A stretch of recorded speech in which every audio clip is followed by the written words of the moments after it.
ہمارا جو روافض سے اختلاف ہے نا، اور میں آپ کو بتاؤں واللہ میں جینوئنلی یہ بلیو کرتا ہوں کہ حضرت معاویہ مسلمان تھے اندر سے، مجھے 1% بھی اس میں شک نہیں ہے۔ اندر کا علم تو آپ کو کیسے ہوگا؟ ہاں، اس لیے کہ اسلام تو یہ کہتا ہے نا ظاہر ہے، یعنی میں اندر سے یہ کہتا ہوں، ان کے اندر کی بات نہیں کر رہا، میں اپنے اندر سے یہ اندر سے یقین رکھتا ہوں کہ وہ مسلمان تھے۔ نہیں یعنی آپ وثوق سے کہہ رہے ہیں؟ جی وثوق کے ساتھ، یعنی میں یہ اس لیے آن کیمرہ یہ بات کروں کہ لوگ سمجھتے ہوں کہ شاید میں اگر ان کے بارے میں ہارڈ لائنر ہوں تو میں شاید نجی محفلوں میں کوئی اور بات کرتا ہوں اور کیمرے میں اور کرتا ہوں، ایسا نہیں ہے۔ میں انہیں مسلمان سمجھتا ہوں کہ مولا علی نے بھی انہیں مسلمان کے طور پہ ٹریٹ کیا ہے۔ مولا علی نے تو خوارج کو بھی کافر نہیں، تو ٹھیک ہے، تو خوارج کو ہم بھی نہیں کافر مانتے سرکار، لیکن ہمارا تو اصول ہے کہ عبداللہ بن ابی کو بھی تو حضور نے کافر، ہاں لیکن عبداللہ بن ابی کے جو کفر ہے نا اور اس کی جو منافقت ہے اس کے اوپر تو اتفاق ہو گیا نا۔ وہ تو نبی علیہ السلام نے کہا کہ لوگ کہیں گے کہ یہ اپنے صحابہ کو قتل کرواتا ہے، حضور نے اسے صحابی نہیں مانا، کیسے مان سکتے تھے؟ قرآن میں آیات نازل ہو گئی تھی، یہ کہتے ہیں کہ ہم جب عزت والے مدینے میں داخل ہوں گے ذلیلوں کو نکال دیں گے، تو صحابہ کرام اسے منافق سمجھتے تھے۔ لیکن حضرت معاویہ کے بارے میں موقف یہ ہے کہ اہل سنت کے ائمہ صحابہ کرام سینکڑوں صحابہ نے ان کے دور حکومت میں ان کے پیچھے نمازیں پڑھی ہوئی ہیں، ان کو مسلمان مانا ہے۔ لیکن آپ یہ نہیں ثابت کریں گے کہ صحابی نے عبداللہ ابن ابی کے پیچھے نماز پڑھی ہوئی ہو، وہ منافق ہی سمجھتے تھے، یہ ذہن میں رکھیے گا۔ تو لہٰذا اور پھر حضرت علی نے جو ان سے سیدنا عمار کا جو یہ قول ہے کہ بخدا اس کے اور اس کے، عمار ابن یاسر کا قول ہم آپ کو بتا دیتے ہیں سنن کبری البیہقی میں کہ اہل صفین کو فاسق اور اہل صفین کو کافر نہ کہو بلکہ کہو یہ فاسق اور فاجر ہے اور ظالم ہے۔ تو بالکل ہم عمار ابن یاسر کے ساتھ ہیں، ہم اہل صفین کو ظالم بھی مانتے ہیں اور ان کو ہم فاسق بھی مانتے ہیں، کافر نہیں مانتے، کیونکہ عمار ابن یاسر کہہ رہے ہیں ان کو کافر نہ کہو۔ اور پھر جو مولا علی علیہ السلام کہہ رہے ہیں کہ میں اللہ سے امید کرتا ہوں کہ میرے مخالفین جو صفین میں آئے اللہ ان کو معاف کر دے گا، تو اس کا مطلب ہے کہ اگر وہ مخالفین کے بارے میں عقیدہ رکھے ہوئے ہیں تو ان کے سرغنہ کے بارے میں پھر ظاہر دیکھیں ڈیمانڈ جو بیعت کی ہے وہ اس اعتبار سے، اور میں بالکل شیعہ کو کہوں گا آپ کا مقدمہ دھڑم سے زمین پہ گر پڑے گا اگر آپ، یعنی میں یزید کی بھی تکفیر نہیں کرتا، میں اسے مسلمان مانتا ہوں، آپ نے مسلمان اسے کہہ لیں، اس کے بعد جو دنیا کی جتنی بڑی گالیاں دینا چاہتے ہیں آپ دے لیں، لیکن جو بندہ اپنے ظاہر کے اندر کلمے کا اقرار کر دے، اور یہ بات میں آپ کو بتاؤں، میں کروڑوں رحمتیں نازل ہوں مولانا اسحاق صاحب کے اوپر، میں نے اپنی زندگی میں جو سب سے بڑی بات شاید میں کبھی بھی نہ سیکھ سکتا کسی سے، ان سے میں نے یہ بات سیکھی ہے کہ جو اللہ رسول آخرت ختم نبوت کو مان لینا، آپ دنیا کا ہر اختلاف اسے کر لیں، اسے آپ بدعتی کہہ دیں، آپ اسے جنمی کہنا چاہتے ہیں نا یہ بھی کہہ لیں، لیکن کافر نہ کہیں۔ جب کوئی شخص اپنے آپ کو مسلمان ڈکلیئر کیے ہوئے ہے اور قرآن کا، ختم نبوت کا، اللہ رسول کا انکار نہیں کر رہا اور کہیں اسے تعویل کی غلطی لگتی ہے، تو آپ نے جو کچھ کہنا کہہ لیں، لیکن اس کے کفر اسلام کا فیصلہ نہ کریں، یہ بہت بڑا فیصلہ ہے۔ دیکھیں نبی علیہ السلام نے حضرت اسامہ بن زید کو کیا کہا تھا کہ تو نے اس کا دل چیر لیا تھا، حالانکہ ڈر کے کلمہ پڑا تھا، تھوڑی دیر پہلے تو اسامہ کو مارنے لگا تھا نا۔ نبی علیہ السلام نے امت کو یہ درس دیا کہ جو اپنے ظاہری یعنی اعمال کے اندر کلمے کا اظہار کرے، نماز پڑھے، ہم اس کے اوپر اسلام کا پھر مجھے بتائیں مولا حسن علیہ السلام نے جو صلح کی ہے ایک ٹریٹی کے تحت، ٹھیک ہے وہ سب کچھ ہے، تو اور ظاہر ہے کہ امت کی باغ دوڑ والے کی ہے نا، اگر نعوذ باللہ وہ کافر یا منافق سمجھ رہے ہوتے تو یہ تو بہت بڑا ڈسین وہ کرنے جا رہے تھے نا، ایک بہت بڑا ڈسین انہوں نے کیا ہے، پوری امت ان کے والے کی، یعنی میں تو کبھی والے نہ کروں اگر میں کسی شخص کو مسلمان نہ مان رہا ہوں، ہاں حکمت کے تحت میں اس کی غلطیوں پہ کمپرومائز کر لوں، لیکن کیونکہ چلو ہے تو مسلمانوں کا حکمران ہے، اور باقی ہے کہ چلو لوگوں کو پتہ چل جائے گا کہ شہادت عثمان کے لیے کتنا صحیح سیریس ہے یہ قاتلین عثمان سے بدلہ لینے کے لیے۔ لہٰذا میں سمجھتا ہوں کہ لاجیکلی بھی، علمی طور پہ بھی، عقلاً بھی نقلاً بھی،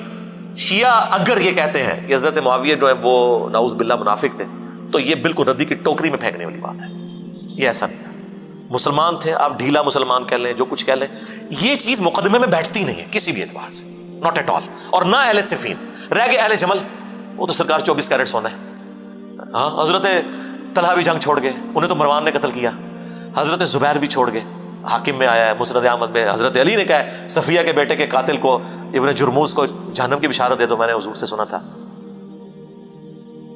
کہ ہماری ہوتے ہیں اور میرا ہماری زبیر ہے۔ صحیح بخاری میں حدیث ہے، عبداللہ ابن زبیر کہتے ہیں میں چھوٹی عمر کا تھا تو میرے باپ کی دونوں شانوں کے درمیان ایک زخم تھا جسے میں کھیلا کرتا تھا، جو رسول اللہ کی دفاع میں بدر میں ان کو آیا تھا، پوری زندگی وہاں گوشت وہ بھرا نہیں ہے، اور عرب کے شیر تھے۔ زبیر کی تلوار تو شیعہ بھی مانتے ہیں، مختار سقفی والی آپ دیکھیں ذرا فلم، اس میں انہوں نے حضرت زبیر کی تلوار کو انہوں نے باقاعدہ پریزنٹ کیا ہے، ان کے بیٹے جب وہ شہید ہوتے ہیں مختار سقفی جاتا ہے، میں تو حضرت ابو طالب کے بارے میں کوئی نیگیٹو جملہ بولنے کے لیے تیار نہیں ہوں، تو حضرت زبیر کے بارے میں، یعنی میرے نبی کے اوپر جس نے بھی احسان کیا دنیاوی طور پہ،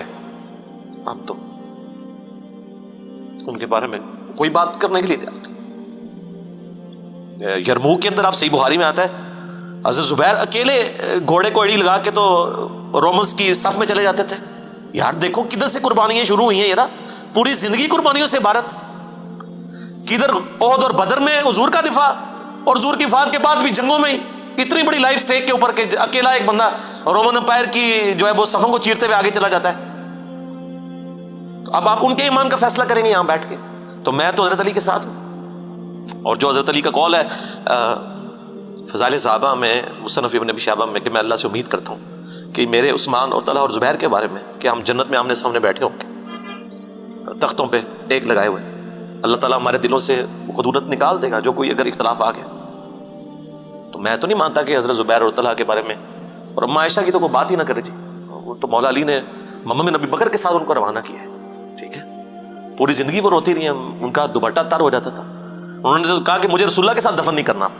مجھے میری سوکنوں کے ساتھ دفنانا۔ شیخ البانی نے باقاعدہ یہ بخاری اور مصنف ابن شیبہ کی حدیثیں جمع کر کے ہوب کے انڈر انہوں نے لکھا کہ واضح یہ اما عائشہ کا اشارہ اسی طرف ہے جو ان سے جنگ جمل میں مسئلہ ہوا، کہ انہوں نے کہا کہ بلکہ بخاری کے الفاظ ہیں میں نہیں چاہتی کہ میری ابو بکر عمر اور رسول اللہ کے ایسے لوگ میری تعریف کریں، مجھے سوکنوں کے ساتھ دفن کرنا۔ تو میرا خیال ہے جب عام بندوں کو تو آپ یہ کہہ رہے ہیں کہ یار مرنے سے پہلے اگر توبہ کر لو غیرت سے تو قبول ہے، تو جن کی پوری زندگی قربانیوں سے عبارت ہے، کہیں ایک دو جگہ ان سے مس ہینڈلنگ ہوئی ہے اور انہیں توبہ کر لی، وہ زیرو سے ملٹی پلائی ہو گئے۔ آپ کی پوری زندگی گناہوں سے عبارت ہے اور آپ موت کے غرض سے پہلے کلمہ پڑھ لیں آپ جنت میں، اور وہ طلحہ زبیر عائشہ جو حضور کی جانثار پوری زندگی رہیں اگر ان سے جمل کے اندر مس ہینڈلنگ ہوئی ہے اور بعد میں وہ ندامت میں ہے، وہ زیرو سے ملٹی پلائی ہو گئے۔ تو میں نے تو اکثر کہتا ہوں ہمارا مقدمہ آپ گوروں کی عدالت میں لے جائیں، یہ فٹنگ ہی نہیں بیٹھتا۔ جو کچھ غالی رافضیوں نے عقیدہ گڑھا ہے یہ نہ سنیت کی کتابوں میں بیٹھتا ہے نہ شیعہ کی کتابوں میں بیٹھتا ہے، یہ جسٹ غلوف کے اوپر مبنی ہے اور اس کو اٹھا کے ردی کی ٹوکری میں پھینک دینا چاہیے۔ اگر میں یہ بات کر رہا ہوں اب مجھے کوئی یعنی شیعہ علی ہونے کا سرٹیفکیٹ میں نے کسی سے لینا ہے؟ تم لوگوں نے پوری زندگی یعنی سینکڑوں سال امیر شام پہ لانتیں بھیج کے ان کی غلطی لوگوں پہ عیاں نہیں کی، ہم نے ان 10 سالوں میں رضی اللہ عنہ کہہ کے پوری دنیا کے سامنے ایکسپوز کر دیا۔ ہم سے زیادہ کون غدیر خون کا مقدمہ لڑ رہا ہے؟ لیکن ہم منصف مزاج ہیں۔ ولا یجرمنکم شنآن قوم علی الا تعدلوا اعدلوا هو اقرب للتقوى۔ کسی قوم کی دشمنی آپ کو اس پہ نہ ابھارے کہ آپ انصاف کا راستہ چھوڑ دیں۔ انصاف کا راستہ یہی ہے کہ یہ سابقون الاولون تھے اہل جمل، بڑے پکے ٹھکے مسلمان تھے، ان میں کوئی شک نہیں ہے۔ ایک آدھ اس طرح کی مس ہینڈلنگ کے بعد پھر جب رجوع بھی ہو جائے تو پوری زندگی کسی کے زیرو سے ملٹی پلائی نہیں ہوتی۔ کافروں کو تو آپ بشارتیں دے رہے ہیں، کوئی کلمہ بھی پڑھ لو مرنے سے پہلے تو سارا کچھ، اور قرآن میں لکھا ہوا ہے کہ اگر کوئی شرک سے بھی توبہ کر لے ہم گناہ بھی نیکیوں سے بدل دیں گے، سورہ فرقان آیت نمبر 70۔ تو کیا حضرت عائشہ طلحہ زبیر کی توبہ نے ان کی اس غلطی کو نیکیوں سے نہیں بدلا؟ شرک اگر نیکی سے بدلا جاتا ہے، شرک سے تو چھوڑا ہی گناہ ہے نا امام وقت کی بیعت سے ہٹنا۔ تو اس لیے ہم تو اس اعتبار سے اہل سنت کے منہج کو بالکل 24 کیرٹ سونا مانتے ہیں۔ اس سے مراد کوئی بریلوی دیوبندی اہل حدیث یا وہ سنی وہ والا نہ لے، میں اہل سنت کے منہج کی بات کر رہا ہوں جو ہم ائمہ کو مانتے ہیں، سیدھی سی بات ہے۔ صفین والوں کے بارے میں کیا ہے؟ وہ بھی جی مسلمان ہے۔ دیکھیں مولانا اب کہہ رہے ہیں کہ میں نہیں، سابقون الاولون تو نہیں ہے، سابقون الاولون نہیں ہے، وہ تو سارے وہ شامی تھے پہلے، وہ مطلب میں ان کے لیے سخت صحابہ کی کس کیٹیگری میں آپ ان لوگوں کو رکھتے ہیں؟ کن کو؟ یہ صفین والوں۔ نہیں صفین والے تو صحابہ ہم ان کو مانتے ہی نہیں سوائے چند ہے کہ حضرت عمر بن عاص ہو جائے، مغیرہ ابن شعبہ ہو جائے، باقی کی طرح صحابی تھے،